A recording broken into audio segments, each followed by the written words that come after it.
Hit the link at the bottom of the screen to check out the exclusive show available on odds.com. It's only available on odds.com. Just hit the link to check it all out.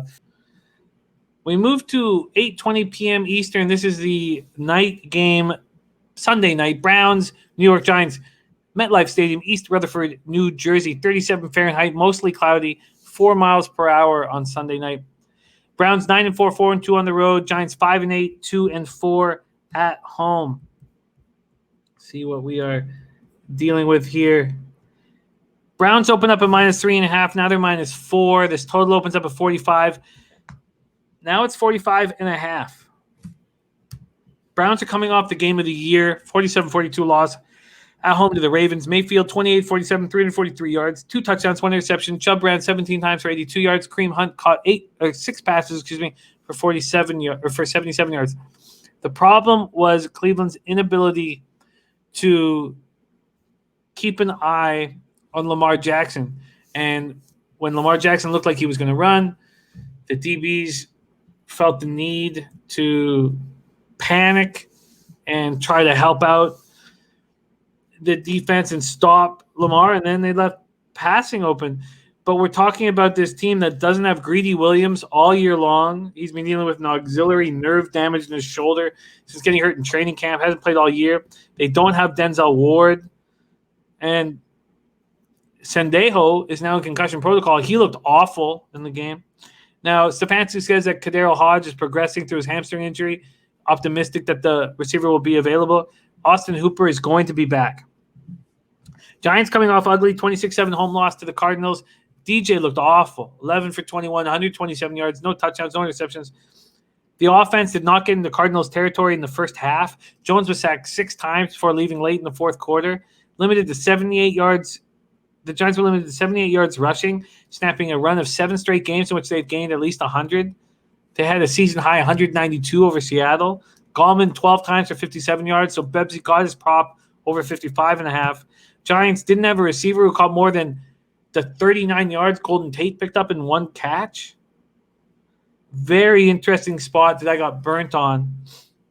And a very tricky spot indeed here because everybody just saw the Browns offense go off. This total sitting at 45.5. Browns sitting as 4-point road dogs. Take it away, Bebsie.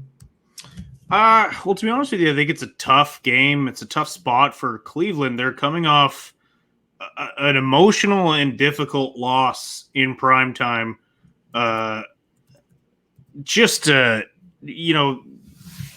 When they really thought they were going to finally take down the beast that is the Ravens, they come out with the loss. They have that. I feel bad bringing it up, but the safety debacle at the end of the game obviously didn't mean anything for Cleveland. It meant everything for bettors. But I think it's a difficult spot for the Browns because of what this Monday night game was to them. However, they are for sure the better team top to bottom, but the injuries to their secondary are a problem. I just don't know if Daniel Jones can exploit it. He looked awful. He looked tight. He looked like he was still hurt, wasn't ready to go. I think the right move would have been to roll with McCoy again. And so the health of Daniel Jones is a major question mark. So if you gave me a free play, I feel like I'd have to take the Browns just because I think they're the better team. But I do believe New York, their defense is capable of slowing down this rush attack. And then it's in the hands of Baker, who played well, but we know that this Cleveland offense still runs through the run. Everything is predicated off the run. So might be a props look again. I know I've said that a bunch, but might be a props look again. I don't have a strong lean either way in this. If you gave me a free play, I'd probably take Cleveland. I think this is perfectly set up for the New York Giants and New York Giants backers. The Giants play awful after we know what their defense is capable of. DJ plays awful in his first game back. So now we get 4 points on a team that was on a real legitimate run before that debacle against the Cardinals. We have the Browns team that just expended every ounce of energy they have, and now are on a short week. This is a slam dunk for me at +4. And if the Browns can come back and win this game, if they can do that, and I'm not saying they're not a special team, but this is a perfect situation of abusing the recency bias. And look, when I have to prepare for this show, the key really is to have all the games prepared in a way where I can present them to all my friends and all the guys we cap with each show. And that becomes the key, not sitting there and staring at what angles are the best on the card. Had I been doing that, I would know that the Giants were a spot here that I need to take advantage of. And also saying that, I wonder if I should even wait. I wonder if more money is going to keep pouring in on the Browns. So I'm for sure betting the Giants. Do I take them now at +4? Maybe I should put at least half of a unit on it, thinking maybe I get even more. Birdie says, I agree. I think I was thinking Browns, but I don't think the Browns can get the separation force enough to stay under. My only question is, will we get 4.5, 5, or 5.5 by game time? This is a must bet Giant spot because the whole. I'm not talking about the pros or the guys who really take capping seriously, but the majority of the betting public is going to be betting the Browns here. So I'm moving on the Giants for sure, and I'm not even nervous about making it official for the show purposes. I will just bet a half unit on it tonight. So Bebsie, I'm rolling it on the Browns, or excuse me, the Giants. Hey man, I like your look, and it's not like I had a heavy lean on the Browns. It was a free play maybe lean. I get it. I get why you want it. I get the look. I don't have enough. I don't have enough faith in it. Oladi Max says Browns will win. Yeah, I agree. I agree with you. I think the Browns will win this football game.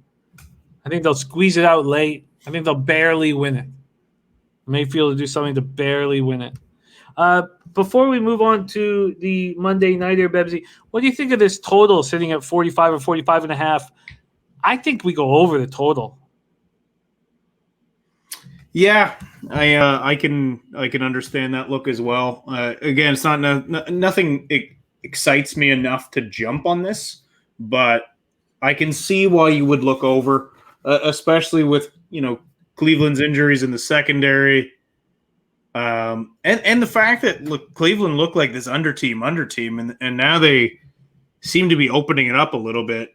Daniel Jones's health is a big question mark for me though, because look, he looked like he couldn't move last week, so you got to have apprehension about that.